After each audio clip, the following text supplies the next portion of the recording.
Hola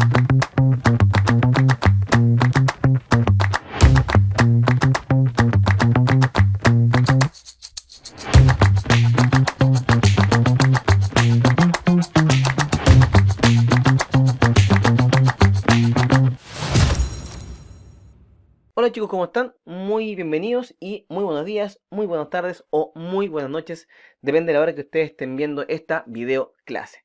En esta oportunidad vamos a estar hablando de un nuevo tema asociado al mundo de la fisiología, referido principalmente a cómo es el proceso de la contracción del músculo esquelético. Y obviamente, antes de comenzar, dejamos claramente expresadas cuáles son los resultados de aprendizaje para esta presentación y también cuál es el tema que vamos a estar hablando. Y como siempre, debemos partir nuestra conversación con una breve introducción. Para ello, podemos mencionar que del peso corporal total, el 10% corresponde al músculo liso y cardíaco, y por otra parte, el 40% del peso total de una persona corresponde al músculo esquelético, que está compuesto principalmente por fibras que tienen una extensión de 8 a 10 micrómetros, que se extiende por toda la longitud del músculo y que está inervado por una fibra nerviosa. Habitualmente, fibra nerviosa que se encuentra justo en el punto medio de la fibra muscular. Una cosa importante es que, como les comentaba recién, este músculo esquelético está compuesto por fibras y cada una de estas fibras al mismo tiempo está conformada por diferentes subunidades. Entonces, evidentemente, antes de conversar acerca de cómo se produce el proceso de la contracción muscular, hay que más o menos tener una referencia de cómo es que se distribuye la anatomía de la fisiología del músculo esquelético.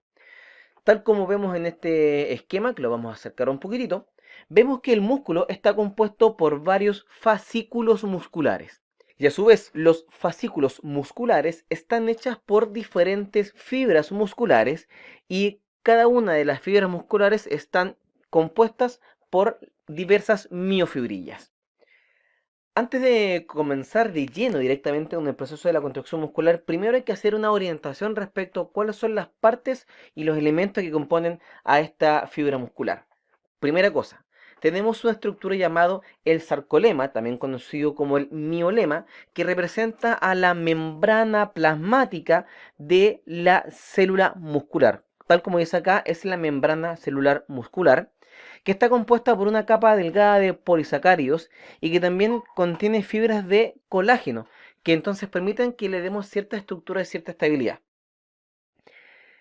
Esta membrana, este sarcolema, en cada extremo tiende a unirse a un tendón para que posteriormente el tendón se una a el hueso, fijando entonces el músculo al hueso a través del tendón. Como les comentaba entonces, este sarcolema, también conocido como miolema, es esta capa externa que se ve acá, que estoy marcando ahora en color rojo, que indica entonces cuál es la membrana celular de la célula, valga la redundancia, del tipo músculo esquelético. Y tal como estuvimos conversando hace un momentito, tenemos también que esta fibra muscular está compuesta en su interior por diferentes miofibrillas y también podemos ver que dentro de esta fibra muscular tenemos varias mitocondrias. Y hay que entender también que cada fibra muscular está compuesta por varias miofibrillas. Y de forma simultánea, cada miofibrilla también tiene sus respectivos componentes y sus respectivas partes. Como lo vemos acá, una miofibrilla es una estructura que posee aproximadamente cerca de 3.000 filamentos de actina y además contiene unos 1.500 filamentos de miosina. Como nos podemos dar cuenta, existe entonces el doble de filamentos de actina que de miosina. Cosas importantes, que ambas son proteínas grandes polimerizadas, que son las responsables del proceso de la contracción muscular. ¿Cuáles son estos filamentos? Vemos y observamos acá la miosina, también conocida como el filamento grueso, que es este que estoy marcando justamente ahora con color rojo. Todo es la miosina. Y si ustedes se dan cuenta, esta miosina está anclada a el disco Z, que es esta estructura que se encuentra acá, tal como si estuviéramos amarrando un barco a un muelle. Es una especie de cuerda, por tratar de buscar alguna palabra que sea sencilla y lograr entender de buena manera, que entonces permite que esté fijándose la miosina al disco Z. Ya vamos a entender qué es el disco Z. Y la titina es una molécula del tipo filamentosa que permite entonces que se mantenga siempre en el mismo lugar y que no se me vaya para ninguna parte la miosina. Pero también de forma simultánea vemos que existen los filamentos finos. Y este filamento fino es el filamento de actina. Y el filamento de actina se encuentra directamente adherido al disco Z. Y el disco Z es esta estructura que estamos marcando justamente acá con el lápiz de color rojo. Por insistir entonces, ambos filamentos están unidos al disco Z. La miosina está unida al disco Z gracias a la titina. Por su parte, la actina se encuentra directamente adherida al disco Z. Y van a ser estas dos estructuras las que van a estar entonces generando y favoreciendo el proceso de la contracción muscular. Dentro de esto entonces que tenemos que considerar que cada fibra muscular está compuesta por miles de miofibrillas, donde cada una de estas miofibrillas, como les comentaba recién, posee una gran cantidad de actina y miosina. Por cierto, la actina y la miosina se encuentran parcialmente entrecruzadas, tal como lo vemos acá. Vemos en color rojo la actina y vemos en color azul la miosina. Y se encuentran parcialmente entrecruzadas porque se ve que hay un segmento donde ligeramente una con otra se van cruzando. El lugar donde nosotros podemos observar el entrecruzamiento de la fibra de actina y la fibra de miosina se le va a llamar banda oscura porque estamos observando que tiene un color más oscuro a la fotografía, solamente dado porque tengo el entrecruzamiento de los dos filamentos de forma simultánea. También vamos a encontrar las bandas claras que representan a las fibras o el segmento de fibras donde tengo solamente la presencia de actina. Entonces vuelvo a insistir, la banda clara es cuando podemos ver solamente el filamento de actina, esta línea que tengo por acá, y también tenemos las bandas oscuras que se ve de un color más oscuro porque tengo el entrecruzamiento de ambas filamentos musculares. Y antes de seguir avanzando, hay que tener en consideración de que la miosina, que es este que mencionaba acá, que es la miosina, tiene proyecciones, como lo estamos viendo acá, tiene pequeñas proyecciones. Esas proyecciones son conocidas como los puentes cruzados, y cada puente cruzado está hecho de una cabeza y de un brazo que lo vamos a estar conversando y conociendo a medida que vayamos avanzando respecto al tema del músculo esquelético. Y tal como lo vemos acá entonces, como les comentaba recién, los filamentos es una fibra muscular que está compuesta por miles de miofibrillas, compuesta de actina y de miosina, que cuando se superponen, generan entonces que se produce esta banda oscura, tal como lo veíamos recién hace un momentito en el esquema. Cuando estos filamentos apenas se superponen, yo pudiera ver perfectamente el músculo en estado relajado. Sin embargo, hay algún momento en que se produce un mayor entrecruzamiento y tengo un mayor espacio donde coinciden a la misma altura la actina y la miosina. Eso entonces genera que como la actina y la miosina se entrecruzan más una con otra, hay un acortamiento del músculo, entonces se genera la contracción muscular esquelética. Otra estructura que recién estuvimos comentando es el disco Z. Y el disco Z es una proteína filamentosa, que ojo, no es actina y tampoco es miosina, que es el sitio de anclaje directo de la actina, como lo vemos acá. El disco Z entonces recibe directamente a la actina. Pero también recordemos que el disco Z recibe la titina, y la titina es aquel filamento que va a estar generando la estabilidad y va a estar afirmando al filamento grueso conocido como miosina. Otra cosa importante es que el segmento o la porción que existe entre un disco Z y el siguiente disco Z, esta unidad se conoce como el sarcómero. Y el sarcómero va a ser la unidad básica funcional del proceso de la contracción muscular. Sigamos también describiendo cómo es esta fibra del músculo esquelético, donde hay una estructura, hay un segmento, hay una parte que se llama el sarcoplasma. Y el sarcoplasma es el líquido intracelular que rellena los espacios entre las diferentes miofibrillas.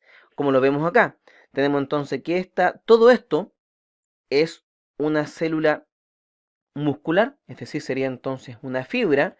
En su parte externa tenemos el sarcolema, que va a ser entonces esta piel que recubre, esta membrana que recubre toda la célula muscular. Y vamos a cambiar un poquito el color y vamos a observar que todo lo que estoy marcando ahora en color azul es el líquido intracelular que existe entre todas las miofibrillas. Y todo ese espacio entonces se va a conocer como el sarcoplasma. Todo eso que acabo de marcar ahí en color azul va a ser el sarcoplasma. Y en este sarcoplasma vamos a encontrar la presencia de potasio, magnesio, fosfato, diferentes enzimas, también de mitocondrias que permiten la generación del ATP, y también vamos a encontrar una estructura llamado el retículo sarcoplásmico, que permite que se pueda almacenar, liberar y recaptar iones de calcio. Ahí vemos entonces el sarcolema, que es esta membrana que recubre toda la célula. El sarcoplasma, que es el líquido intracelular que rellena el espacio entre las miofibrillas. Y el retículo sarcoplásmico, que como les comentaba recién, se encarga del almacenaje, liberación y recaptación del calcio. Lo que estamos viendo acá es cómo se produce el proceso de la contracción muscular. Vemos que a través de una fibra motora llega el mensaje desde un nervio hasta la fibra muscular, estimulando la liberación de un neurotransmisor llamado acetilcolina.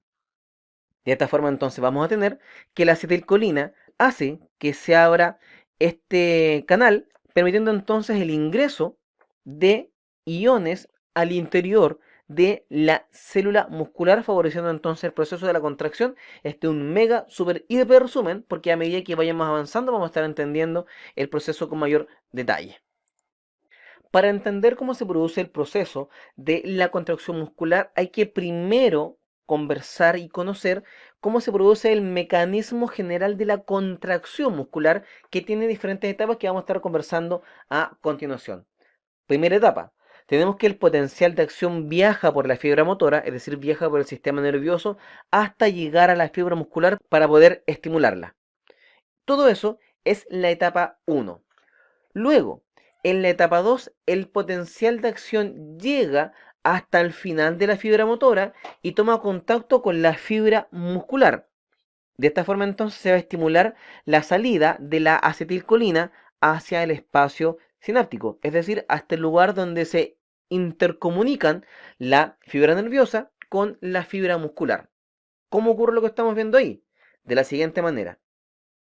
Hay que recordar que si estamos hablando de la contracción muscular esquelética, el neurotransmisor presente va a ser la acetilcolina. Por lo tanto, la acetilcolina se mantiene dentro de las vesículas presinápticas y se produce un evento de despolarización de la membrana de la neurona o fibra motora.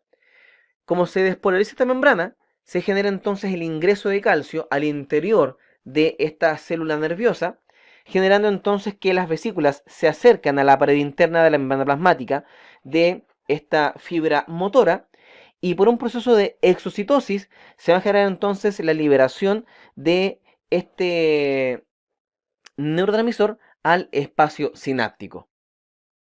Luego, este neurotransmisor se une al receptor que se encuentra disponible ahora a nivel de la fibra muscular. Aquí entonces llegamos hasta la etapa 3. Y la etapa 3 se refiere a el ingreso de sodio al interior de la fibra muscular por efecto de todo lo que hemos hablado hasta ahora. ¿Por qué? Porque una vez que la acetilcolina sale al espacio sináptico, va a reunirse con el receptor de acetilcolina, en este caso principalmente el de tipo nicotínico.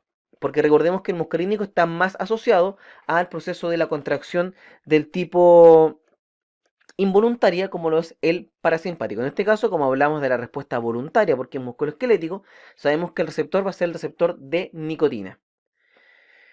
De esta forma entonces, cuando tenemos la unión de la acetilcolina con el receptor tipo nicotínico, asociado entonces a la contracción muscular esquelética, hace que el sodio ingrese en la cara interna de la membrana muscular. Todo esto entonces ya en la etapa 4. ¿Cómo se produce esto? Una vez que yo logro abrir los canales, recuerden por la unión de este neurotransmisor con el respectivo receptor, entran los iones de sodio y este proceso del ingreso de iones de sodio a la fibra muscular genera una despolarización local de esta célula muscular. Este proceso en que se despolariza de manera local la célula muscular viaja por toda la fibra muscular, llegando incluso hasta la estructura interna de esta célula muscular, activando y generando el potencial de acción del retículo sarcoplásmico. Y recordemos que la función del retículo sarcoplásmico es almacenar y también liberar calcio. Por lo mismo, cuando tenemos la presencia de este potencial de acción secundario a la despolarización local por el aumento del sodio intracelular de la fibra muscular, hacemos entonces que el potencial de acción alcance el retículo sarcoplásmico y el retículo sarcoplásmico libera calcio hacia el citoplasma. Y evidentemente, le insisto, retículo sarcoplásmico genera entonces que salga el calcio de su interior para que este calcio viaje hasta el lugar donde se va a producir la activación de la actina-miosina. ¿Cómo se produce esto? El calcio llega hasta el complejo de troponina, permitiendo entonces que quede despejado el punto de unión y favoreciendo entonces la unión entre la cabeza de la miosina y el punto libre de la actina para posteriormente generar el golpe activo que permite y favorece el movimiento de esta miosina, lo que arrastra consigo la actina y generando entonces el proceso de la contracción muscular. Una vez que esta contracción finaliza, el calcio se despide del complejo troponina, ingresa nuevamente al retículo sarcoplásmico y tenemos que finaliza el proceso de la contracción muscular, recordando que para que esto tenga fin, me hace falta que yo saque esta acetilcolina del receptor y vuelva entonces hacia la vesícula, que sería entonces generado por la enzima llamada acetilcolinesterasa. ¿Por qué queremos sacar la acetilcolina a través de la acetilcolinesterasa para que se devuelva hacia la vesícula presináptica para estar lista y dispuesta y disponible para un segundo ciclo y un tercer ciclo y así de forma sucesiva para nuevas contracciones musculares del tipo esquelética? Todo eso entonces en cuanto al proceso de la contracción muscular, pero en términos muy generales. Una vez que ya hemos conversado y hemos conocido acerca del proceso de la contracción muscular desde el punto de vista general, hay que entonces ya comenzar a ser más específico y acercarse más hasta la unidad básica que produce entonces el proceso de la contracción muscular esquelética. Por eso entonces vamos a hablar del mecanismo molecular de la contracción. Hay que recordar que el mecanismo molecular de la contracción muscular esquelética se debe al proceso del deslizamiento de los filamentos uno por sobre otro. Como lo vemos acá, estamos observando el músculo relajado, mismo dibujo que vimos hace un par de minutos, donde vemos que la actina y la miosina están apenas entrecruzados, haciendo entonces que quede relajado el músculo. Pero cuando se contrae el músculo, los extremos de la actina traccionan hacia adentro a la miosina, haciendo entonces que el segmento en que se entrecruzan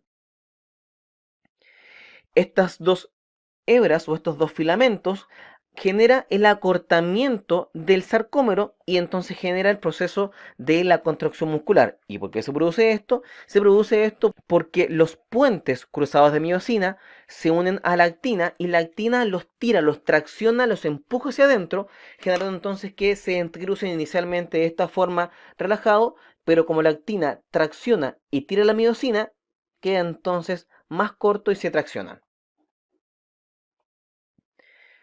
Y obviamente, como estamos hablando que el proceso de la contracción muscular se debe principalmente a estos dos filamentos, lo que nos corresponde entonces es conversar acerca de cómo están conformados justamente estos filamentos contráctiles. El primero que vamos a observar es el filamento de la miosina. El filamento de miosina está compuesto por múltiples moléculas de miosina. Está hecha por 6 cadenas polipeptídicas, 2 cadenas pesadas y 4 cadenas ligeras. ¿Cómo ocurre esto?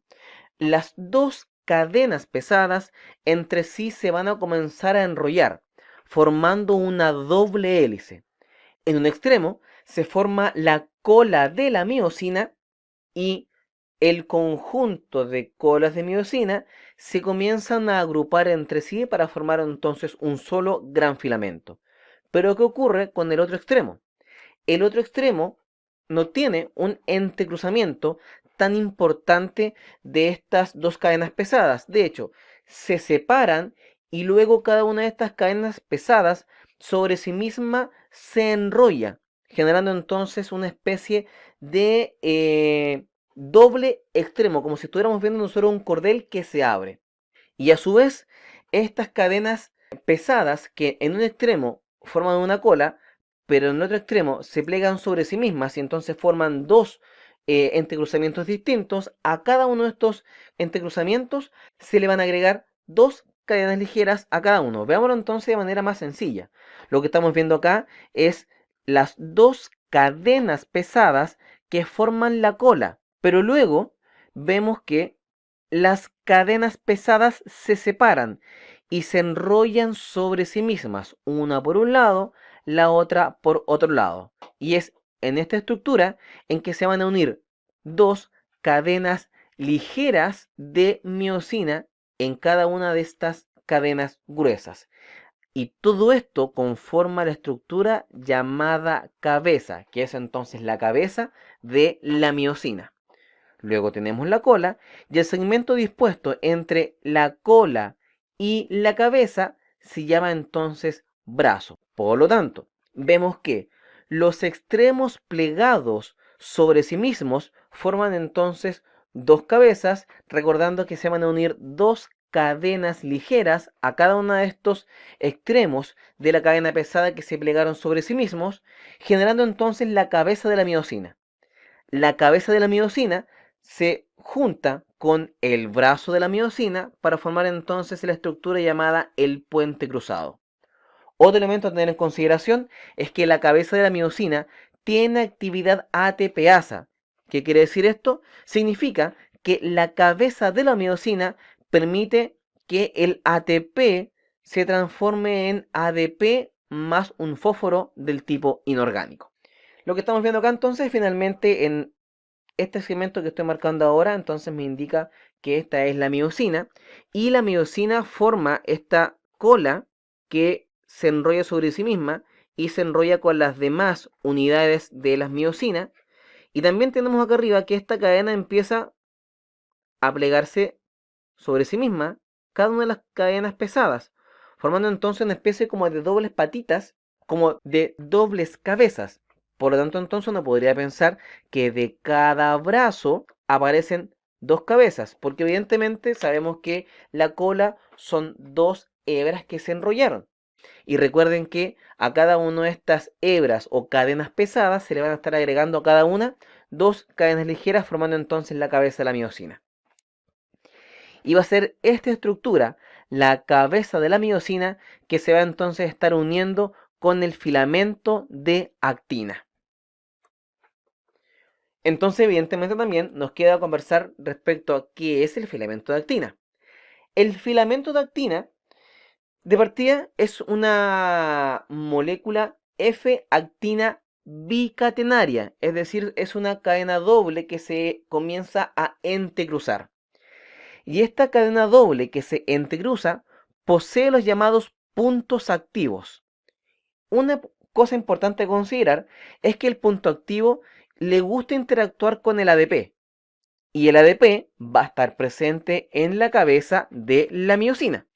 Por lo tanto, si el punto activo está descubierto y está disponible, va a atraer a la cabeza de la miosina para que entonces se logre reunir actina más miosina.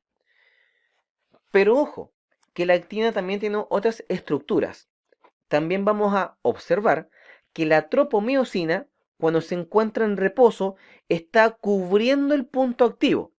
Por lo tanto, si la tropomiosina está cubriendo el punto activo queda tapado y no permite entonces detectar el ADP de la miosina, evitando de esta forma entonces la interacción actina y miosina. ¿Por qué? Porque la tropomiosina está tapando el punto activo.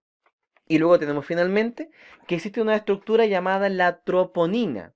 Y la troponina es un complejo de 3 subunidades proteicas, donde tenemos la troponina I, asociada principalmente a la afinidad por la actina, y permite entonces que este complejo troponina quede unido a la actina.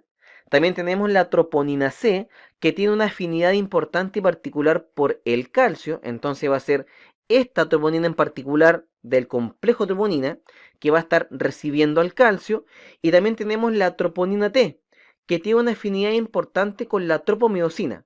Por lo tanto, si alguien va a ser capaz de arrastrar y de correr la tropomiosina para que la tropomiosina deje visible y deje disponible el punto activo, sería justamente entonces esta troponina T. Entonces vamos a conversar cómo se produce finalmente el proceso de la interacción entre la actina, la miosina y el calcio. Cuando tenemos que la actina está inhibida, se debe a que la troponina no logra traccionar la tropomiosina. Y como no se tracciona la tropomiosina, el punto activo queda tapado y no hay interacción actina con miosina y por lo tanto no habría contracción. ¿Y cómo activamos este filamento? ¿Cómo podemos activar el proceso de esta contracción? Primero, el calcio va a inhibir el efecto inhibidor de la tropomiosina, a razón de que el calcio, que recordemos que el calcio salía desde el retículo sarcoplásmico, es decir, en la parte anterior que estábamos conversando de la clase, el calcio se une a la troponina C. Y cuando el calcio se une a la troponina C, genera un cambio conformacional y tira y arrastra a la tropomiosina. Por lo tanto, la tropomiosina deja de abrir el punto activo y entonces de esta manera podemos observar que el punto activo queda disponible. Y como queda disponible, logra atraer la cabeza de la miosina, generando entonces la unión entre la actina y la miosina. Una vez que tenemos la unión entre la actina, activada por el calcio, y la miosina, que poseía ADP, se produce el llamado golpe activo, que es cuando se une la cabeza de la miosina y pega, entre comillas, una especie como de cabezazo, pega un empujón esta cabeza de miosina que arrastra consigo entonces a la actina, generando entonces el proceso de la contracción. Una vez que este golpe activo, que es esta, comillas, especie como de cabezazo que pega la cabeza de actina que arrastra y genera la contracción, automáticamente se produce entonces la contracción y cuando finaliza la contracción, la actina y la miosina se separan. ¿Y quién se encarga de generar la separación de esta unión actina-miosina? Va a ser una molécula de ATP. A medida que vamos avanzando, vamos a ver cómo se produce esto. Justamente lo que veíamos acá, entonces tenemos el brazo de miosina, tenemos la cabeza de la miosina, y cuando el calcio interactúa con la troponina C genera un cambio conformacional de la troponina T, y la troponina T arrastra la tropomiosina dejando expuestos y visibles los puntos activos. De esta forma entonces vemos que se va a unir la cabeza de la miosina con la actina y se produce el efecto del golpe activo, donde literalmente esta cabeza pega un empujón, generando entonces el arrastre de las fibras unas con otras, haciendo que entonces esta fibra se acorte, favoreciendo entonces la contracción muscular. Veamos entonces qué ocurre paso a paso. Primero, tenemos acá la miosina, tenemos el brazo de la miosina y tenemos la cabeza de la miosina, y en este momento tenemos a la cabeza de la miosina que porta un ADP y que también porta un fósforo inorgánico. En color amarillo vemos la actina, en color azul la troponina y en color verde la tropomiosina. Recordemos que el lugar donde se produce la unión actina-miosina se llama el punto activo, pero ustedes se dan cuenta que aquí en la actina en ningún espacio se ve algún lugar disponible para que se pueda unir la cabeza de la miosina. Entonces, ¿por qué ocurre esto? Ocurre porque la tropomiosina en color verde está tapando el punto activo. Aparece entonces el calcio en esta unidad contráctil, y recordemos que el calcio, vuelvo a insistir, se deriva de la liberación por parte del retículo sarcoplásmico, secundario a este proceso de la despolarización por el ingreso de sodio, en que el calcio ingresa hasta la troponina y toma contacto con la troponina del tipo C.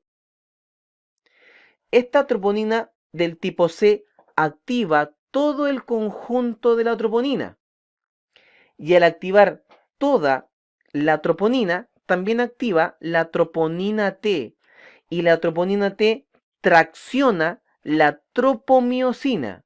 Entonces, al traccionarlo, quedan descubiertos los puntos activos.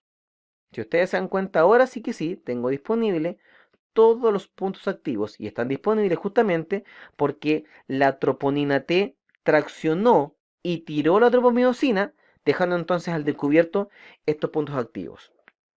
Una vez que tengo disponible el punto activo atrae a la cabeza de miosina y se juntan.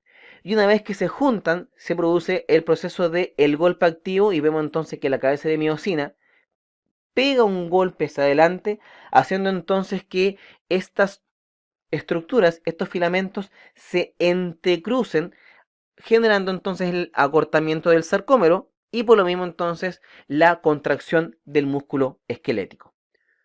Pero ojo, también hay que ponerle un fin al proceso de la contracción muscular. No puedo estar siempre con los músculos contraídos. No puedo estar siempre con los músculos contraídos. Por lo tanto, ¿qué va a ocurrir? El ATP, entre comillas, como que va a empujar a la cabeza de la miosina. Y la cabeza de la miosina va a tomar ese ATP que lo obligó a separarse del punto activo y lo va a transformar en ADP y un fósforo inorgánico. Como en este momento ya esto se separó, la cabeza de la miosina vuelve a relajarse, entonces el puente cruzado vuelve a relajarse por completo y la tropomiosina va a volver a tapar el punto activo y el calcio se va a devolver hacia el retículo sarcoplásmico. Cuando este ciclo termina, posteriormente se vuelve a repetir cada vez que haga falta generar la contracción del músculo esquelético. Ya para ir finalizando este proceso de la conversación de la contracción musculoesquelética, vamos a observar que la fuente de energía son tres maneras distintas. La primera fuente de energía que vamos a ver es la presencia de la fosfocreatina, que es un tipo de energía que permite una contracción muy corta, de no más allá de unos 5 a 8 segundos. ¿Y por qué se produce esto? Porque la fosfocreatina contiene un fosfato de alta energía muy similar a cómo funciona el ATP. También otra fuente de energía va a ser la glucólisis del glucógeno, que se obtiene a través de la liberación del ácido pirúvico y del ácido láctico, permitiendo entonces que se pueda transformar el ADP en ATP.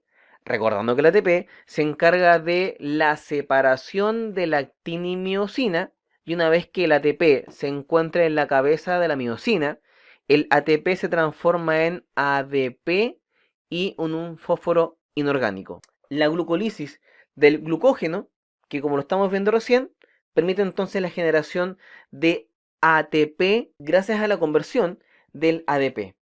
Cosa importante que podemos observar en el proceso de la glucólisis del glucógeno es que esta funciona incluso sin oxígeno y es 2,5 veces más rápida que en la generación de ATP de otra forma de metabolismo.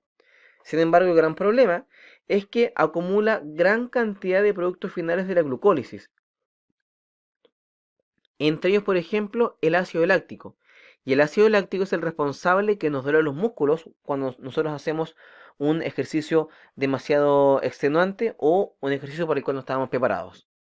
Y finalmente tenemos que la tercera fuente del metabolismo oxidativo es la combinación de oxígeno con productos finales de glucólisis, principalmente gracias a la degradación de hidratos de carbono, de grasas y proteínas. Y va a ser el metabolismo oxidativo el que se va a encargar de la producción de cerca del 95% de la energía total que requieren los músculos para poder funcionar, permitiendo entonces de esta manera, a través de este metabolismo y que nosotros generamos energía a partir de este proceso, es que logramos entonces mantener una contracción de forma mantenida, incluso en algunos casos, por varias horas. Finalmente no nos queda más que indicar que existen dos tipos de contracción muscular. Está la contracción isotónica, donde el músculo cuando está en reposo o está relajado tiene cierta extensión, pero cuando el músculo genera la fuerza, genera la contracción muscular, tenga un acortamiento de la extensión de la fibra muscular.